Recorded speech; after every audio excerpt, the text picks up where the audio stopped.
Hey, Sheevaun Moran here, and today's conversation is brought to you by this conversation I had with a millennial who was very traumatized. And I asked him what he wanted, and he said, "I want peace." And I said, "Great. You already have peace?" And he said, "Well, I want more peace." And I said, "Well, that's great. What do you want peace around?" And he said, "Well, then I want freedom."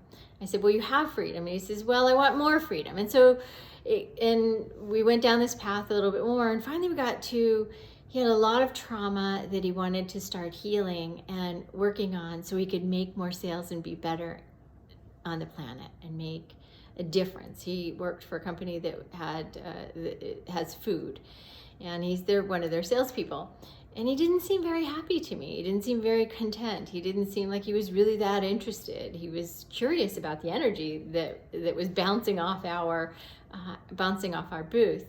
And we got into a deep conversation about the soul and spirituality and really being here and fulfilling that next level of passion and connectivity and alignment and spirituality. And I love these conversations because the truth of any entrepreneur journey is you may have done it because you wanted freedom. You may have gotten into it because you need a side hustle and you needed extra money. You may have gotten into it because you've been pounded on the head enough by people asking you for your product.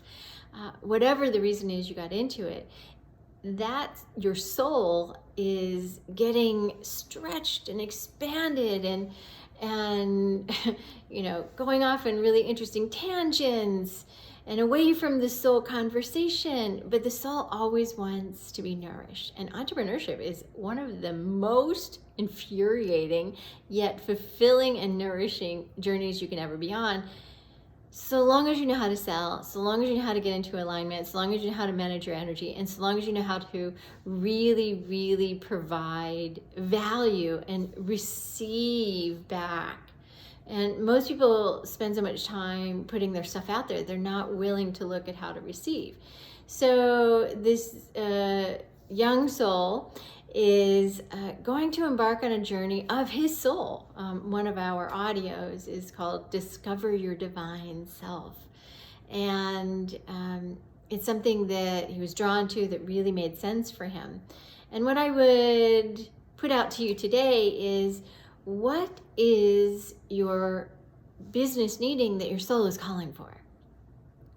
And I do hope that it is about being more elegant in your sales conversations, that it is being about more authentic and integrous with who you want as a client, who you want as a boss, who you want as family friend, who you want around you, right? Because the fun fact is that your soul is going to really, really be uncomfortable, and you'll feel uncomfortable in your own human skin if you're in something that is wonky and your personality is taking control. The personality and the soul are two radically different conversations. The personality is all the stuff that you've been trained into, and the soul is your divine essence that is really here to help you get to your next level. So for your soul's journey, let's take a new step, a new direction. My name's Sheevaun Moran. Go to SheevaunMoran.com and grab our download of 5 Essential Energies. See you soon.